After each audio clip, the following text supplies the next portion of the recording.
Okay guys, good day at ngayon ay March 28. So napapansin nyo na suot ko yung jersey.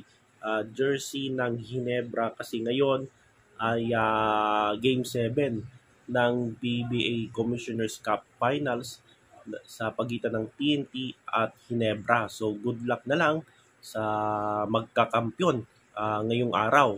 Mamayang gabi magsisimula yung laban sa PBA Commissioner's Cup Final. So good luck sa Ginebra at good luck din sa TNT. So suot ko ngayon ay jersey ng Ginebra, Scottie Thompson. So ngayong araw din, March 28 ay kaarawan ni former President Rodrigo Roa Duterte. So happy birthday sa iyo, Mr. President, former Mayor and former President Rodrigo Roa Duterte. So, ang topic ko ngayon ay napapansin ko sa Twitter, na dating Twitter, ngayon X. Itong page na ito. Ito. Yan, nakikita nyo guys. Yan. Third Eye. So, Third Eye, uh, isa siyang uh, AI platform to monitor, track, and make predictions on geopolitics, elections, and global crisis using our common sense AI model. So gumagawa sila ng AI prediction. So napapansin ko ito sa X, sa dating Twitter. Ito yung page nila guys. So kung meron kayong Twitter, o paki-search ito, Third Eye. Third Eye. Yan. So, yung Third Eye, US-based to, gumagawa sila ng prediction using AI. So, pinipredict nila yung mga politika sa US, sa ibang bansa, at maging dito sa Pilipinas. Kahit yung performance ng presidente at vice presidente na predict din nila. So, ngayon,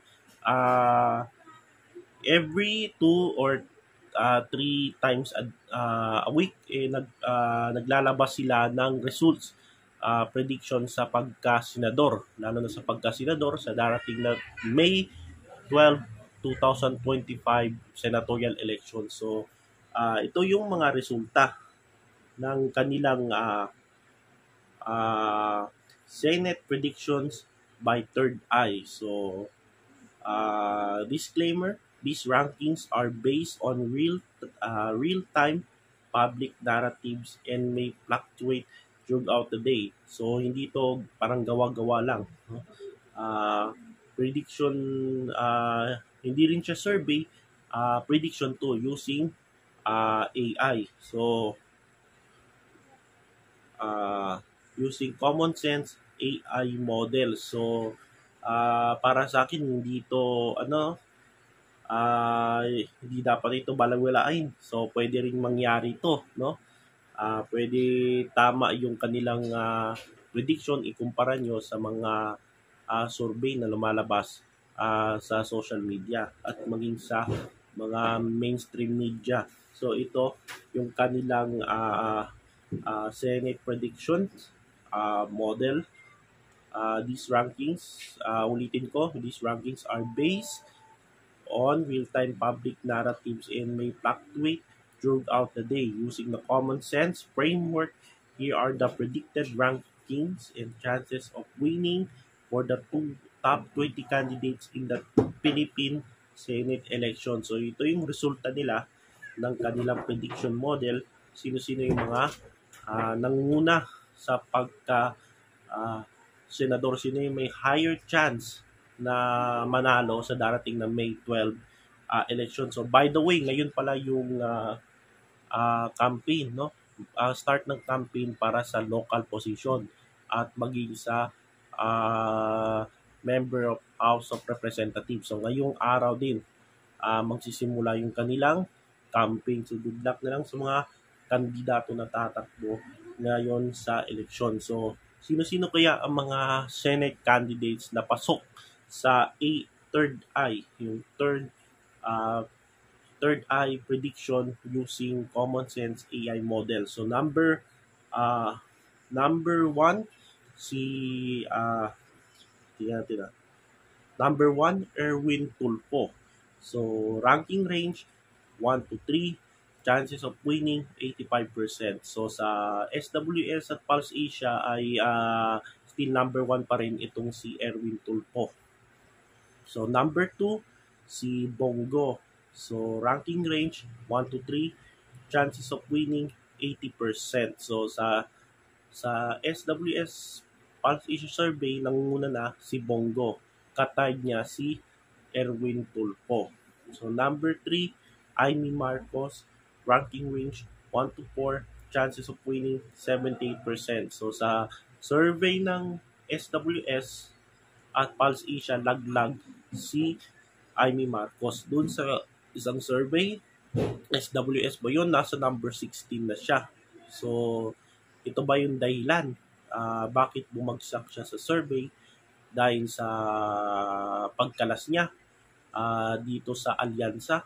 So, yung survey na yun, before pa yun eh. Tapos ngayon, anong mangyayari dito sa campaign ni Senator Amy dahil kumalas na siya sa alyansa dahil mukhang hindi nagustuhan ng administration yung mga ginagawa ni Senadora Amy. So, dito sa AI, sa third eye, ay number 3 siya, ranking range 1 to 4, chances of winning 70%. So, still, pasok siya doon sa top 12, sa higher, at malaki din yung higher chance of winning niya. So, number 4 is Tito Soto, ranking range 2 to 5. Chances of winning 75%. So, medyo sa mga listahan, karamihan dito ay pumapasok ay karamihan dyan pambato ng administration yung alyansa. So, number 5, Pia Cayetano, ranking range 3 to 6, chances of winning 72%. Number 6, Manny Pacquiao, ranking range 3 to 7, chances of winning 70%. Number 8, number 7, Bong Revilla, ranking range 4 to 8. So, Bong Revilla, number 7. Number 8, Bato de la Rosa, ranking range 5 to 9.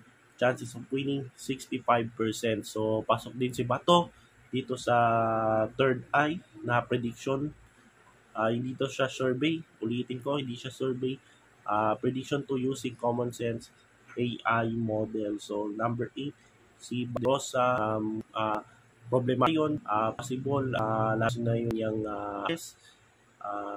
so, titignan natin, posible, no? Last na yung, baka arrest siya. So, sa ngayon, parang, hindi ko alam, tatago ba siya. So, titignan natin, no? Bato de la Rosa, number 8. Number 9, Kiko Pangilinan, ranking range 6 to 10. Chances of winning, 63%. Number 10, Bam Aquino, ranking range 7 to 11. Chances of winning, 63%. So, doon sa mga survey ng SWS, doon sa survey ng SWS, sila Kiko and Bam, nasa 14 to 15. So, dito sa third eye ay pasok si Kiko at Bam sa with 9 to 10 place. So, malaki din yung higher chance of winning nila, 63 to 60%. 60 to 63%. So, sa SWS, nasa 14 to 15 na sila. At tinalo pa nila si Amy Marcos. So, medyo maganda naman yung kanilang campaign, no? Maganda naman yung narrative nila at saka plataforma nila. Kaso ang problema talaga nila ay makinarya, pera at makinarya. So may balibalita na itong dalawa na ito ay nililigawan ng alyansa kasi dahil kumalas na itong si Amy Marcos dun sa administration slate. At baka susunod na kakalas itong si Camille Villar kasi mamaya na si Camille Villar. So, after Bam Aquino, number 10. Number 11, BB9. Ranking range 8 to 12. Chances of winning 58%. Number 12, Dito Lapid. Ranking range 9 to 13. Chances of winning 55%. Number 13, Number 13, po. Ranking range 10 to 14. Chances of winning 53%. So sa mga survey ng Pulse Asia at SWS, nasa 3, 4, 5 no si Ben Tulfo. Napapansin ko guys, no, bakit doon sa mga balita ay di masyado binabalita yung campaign ni Ben Tulfo. So kamusta na kaya ang campaign ni Ben Tulfo? Medyo hindi ko na napapansin, no? Yung nangangampanya ba ito? So si kahit ganun pasok naman siya doon sa mga survey, pero dito sa third eye prediction, ang ranking rate niya is 10 to 14. So chances of winning 53%. So may 53% chances of winning siya. Number 14, Francis Tolentino, ranking range 11 to 15. Chances of winning 50%. And number 15, Gringo Honasan, ranking range 12 to 16, chances of winning 48%. So napapansin ko wala dito si Willie Revillame at si Ping Lacson. So ang pinost lang nila is 15 lang, top 15 lang. So meron din silang website. So meron naman diyan sa Twitter or X. So hanapin nyo lang. Meron link sila na pinost doon. I-click nyo na lang. So yan yung kanilang prediction, Senate prediction using common sense AI model ng third eye. Ito guys, ulitin ko yan. Hanapin nyo lang sa X. Yun o. Third eye. Makita nyo? Yan. Third eye or third AI. So, third AI. Third AI. So, yan guys.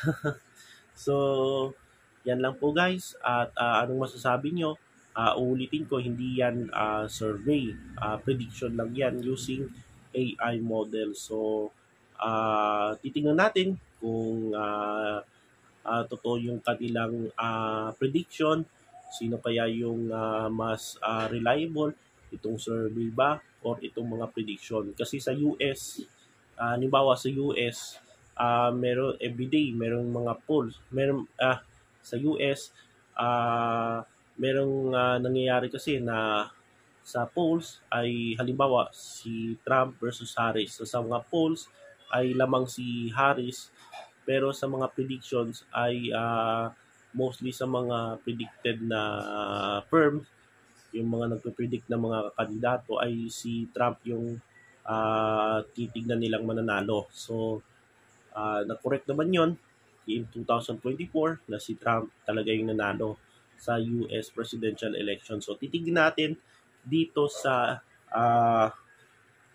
third eye kung magkakatotoo yung kanilang prediction. Kung sino ba yung mas yung survey ba or dito yung mga predicted na kagaya ng predicted firm kagaya ng third eye. So malalaman natin yan sa May 12. So dito lang po tayo guys.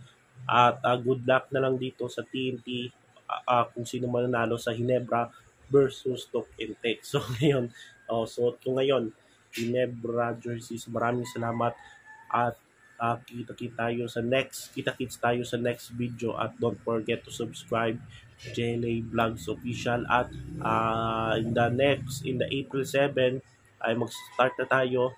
Meron tayong polls from PHP Top 100, so abangan nyo guys at pag-uusapan din natin, di-discuss din natin sa next video natin ay yung mga lugar, no? Kung saan mainit ang bakbakan sa local. So dahil magsisimula na yung campaign sa local election, so alamin natin yung mga lugar at sino-sino yung mga tumatakbo, lalo na yung mga political families na tumatakbo sa isang lugar. So abangan nyo guys. So maraming salamat at kita-kits tayo sa next video.